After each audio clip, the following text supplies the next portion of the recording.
bienvenue dans ce nouvel épisode. Alors comme vous le savez peut-être, ce week-end c'est le congrès de la FFAP et j'y serai sur le stand de Big Magie. Alors je ne peux pas être à deux endroits en même temps, donc cette vidéo a été tournée un petit peu avant, donc on est mercredi de la semaine d'avant, on doit être le 19 ou un truc comme ça. Là en ce moment je suis sur le stand en train de vous démontrer des nouveautés, les derniers tours qui sont sortis et surtout je serai en train de vous montrer Figment de Tom Mulegger. Oh, je fais une transition de malade. Figment c'est une révélation de carte un petit peu particulière, on va voir ça tout de suite dans la suite de la vidéo.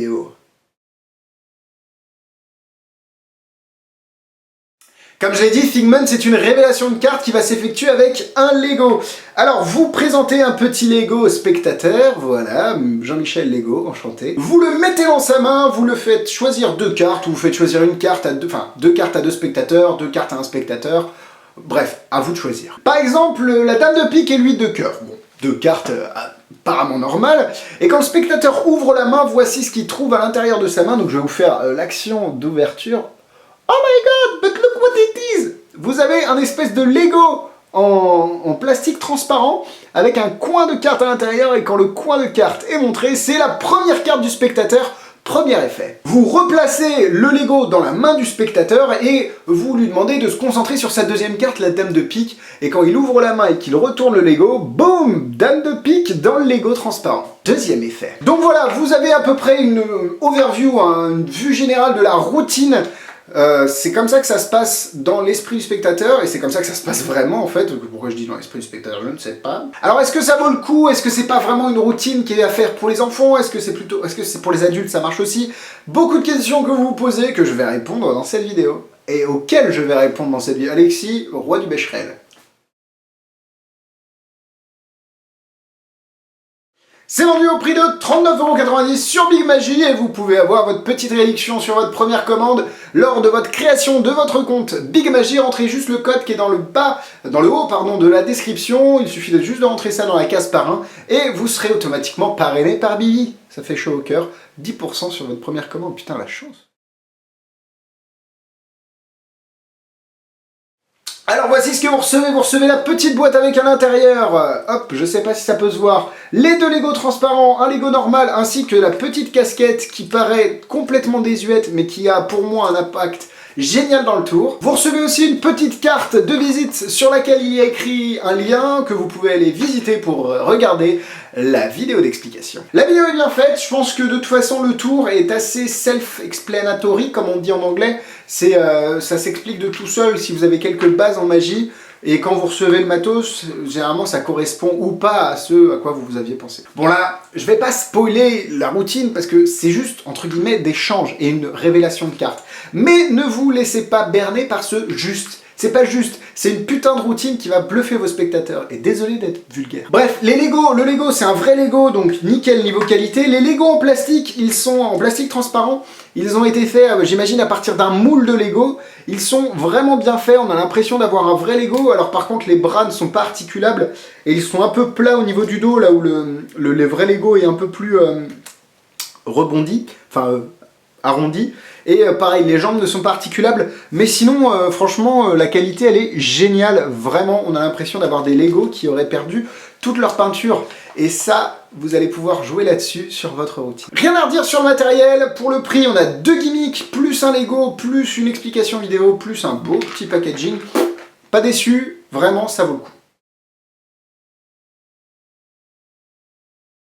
Pour la démonstration, je vais pas pouvoir vous faire une démonstration. Ah, bon Alexis, ouais, j'ai une démonstration. Alors une petite démonstration, bon, allez c'est parti. Le Lego avec la casquette ici, vous le mettez dans la main et vous donnez au spectateur, donc le spectateur le tient dans sa main. Et ce qui se passe, c'est que juste, il choisit ses deux cartes, il se concentre sur sa première carte. Et boum, vous claquez des doigts et là, oh my god, il y a toujours la petite casquette, je reviendrai là-dessus dans les points positifs. Et il y a le Lego que vous laissez au spectateur parce qu'il voit qu'ici, il y a un coin de carte. Et bim, vous avez le 8 de cœur. Et oui, mesdames, c'est la première carte. Donc ce qui est bien ici, c'est que avec le Lego, vous pouvez le donner au spectateur. Le spectateur le remet dans sa main tout seul. Il se concentre sur la deuxième carte et là, oh my god, this is the dame de pique. Et oui, la deuxième carte, pensée ou choisie par le spectateur. Plutôt choisie, pas pensée. C'est parti pour les points négatifs. Mon seul réel point négatif ici, c'est que les Lego transparents ne sont pas articulés. particulier. Les bras ne bougent pas, les jambes ne bougent pas, la tête ne bouge pas, mais à part ça, j'ai vraiment rien à dire sur ce produit en point négatif. C'est parti pour les points positifs, et ouais, c'était rapide. Alors j'adore cette routine, je suis vraiment tombé amoureux de cette routine parce que elle mêle des objets qu'on a eu étant enfant, et en même temps elle est très simple à comprendre. Et donc ça vous laisse énormément de place pour la présentation, et c'est ça qui est génial, c'est que vous pouvez lui donner une vie à ce Lego, vous pouvez lui dire ça c'était mon jouet préféré, je sais pas si vous l'avez connu, bla, engager une conversation avec le spectateur, l'impliquer émotionnellement dans la routine. Bref, pour moi c'est quelque chose qui est fort et qui a de l'impact. Bon, j'ai un peu insisté sur le fait que les Lego transparents ne soient pas articulés, mais ça veut pas dire que c'est mauvais, au contraire, ils ressemblent clairement à des Lego, il y a juste le fait qu'ils ne soient pas articulés qui me dérange un peu, mais à part ça, si on les mettait dans la main d'un spectateur, on lui dirait c'est quoi? C'est un Lego. Oui, il va le reconnaître, juste en le sentant, pour lui ce sera un Lego. Il y a un double effet, les premiers effets c'est le Lego normal qui se transforme à Lego transparent avec un coin de carte à l'intérieur. Alors je fais un petit aparté, mais dis-moi Jamy, pourquoi un Lego se transformerait en Lego transparent, surtout avec un coin de carte à l'intérieur? Bah écoute Fred, c'est tout ça. Alors je sais pas faire les voix de C'est pas sorcier, mais c'est pas grave. Écoute Fred, c'est tout simple. Justifie-le ou pas d'ailleurs, parce que dans mes routines, quand je fais cette routine, dans cette routine, je ne justifie pas le fait qu'il se transforme, je dis juste concentrez-vous sur la carte et essayez de penser au Lego étant enfant, l'enfance, la magie, l'insouciance, bref, on s'en fout. Les spectateurs, pour eux, il se passe quelque chose, claquez des doigts, laissez ouvrir la main du spectateur et je vous promets qu'il sera impressionné. Bon évidemment, faut pas avoir fait un change dégueulasse non plus. Bref, on revient sur mon double effet. Lego normal, Lego transparent avec un coin de carte à l'intérieur. Boum, donc là déjà, le changement de structure, plus coin de carte à l'intérieur, boum, mindfucked. Maintenant, Lego transparent avec un coin de carte à l'intérieur, vraiment scellé, impossible à ouvrir, se transforme en un Lego transparent avec un autre coin de carte à l'intérieur. Double effet qui se coule, le spectateur s'en prend plein les dents, et je peux vous assurer que c'est une routine mortelle. Alors, je viens à ma casquette, la casquette.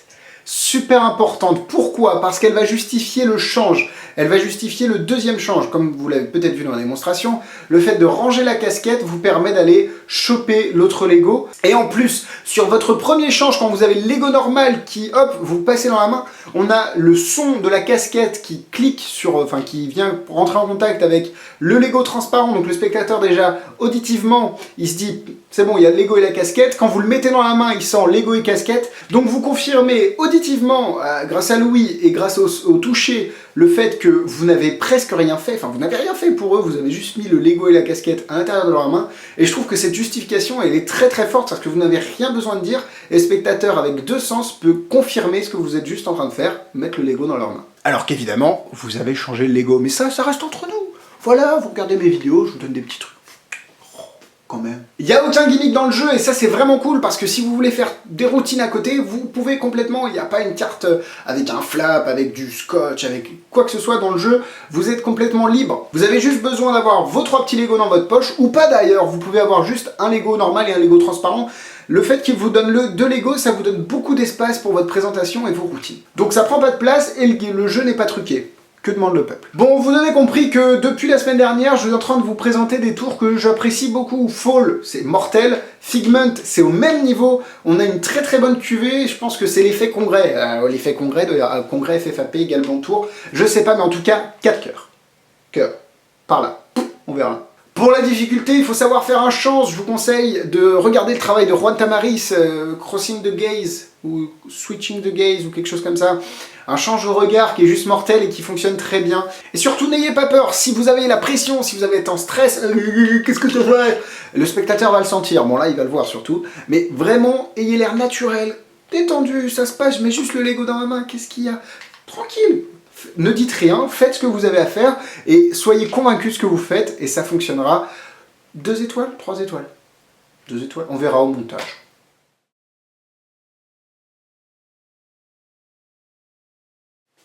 En produit similaire, je dois vous avouer que je ne connais pas beaucoup de tours qui utilisent un Lego, donc c'est quelque chose d'assez nouveau pour moi, et je trouve que c'est un côté de la magie qui n'a pas été excessivement utilisé, les jouets pour enfants, un petit peu comme ça, donc vraiment impressionné par Figment. C'est tout pour moi cette semaine, merci de m'avoir suivi, si la vidéo vous a plu, n'hésitez pas à vous abonner et à liker la page Facebook. Abonnez à la chaîne YouTube bien sûr, mais ça vous êtes habitués, on est bientôt 4000, allez on fait péter les likes, enfin surtout les abonnements pour être 4000. Merci beaucoup à tous, quant à moi je vous dis à la semaine prochaine, bisous bisous.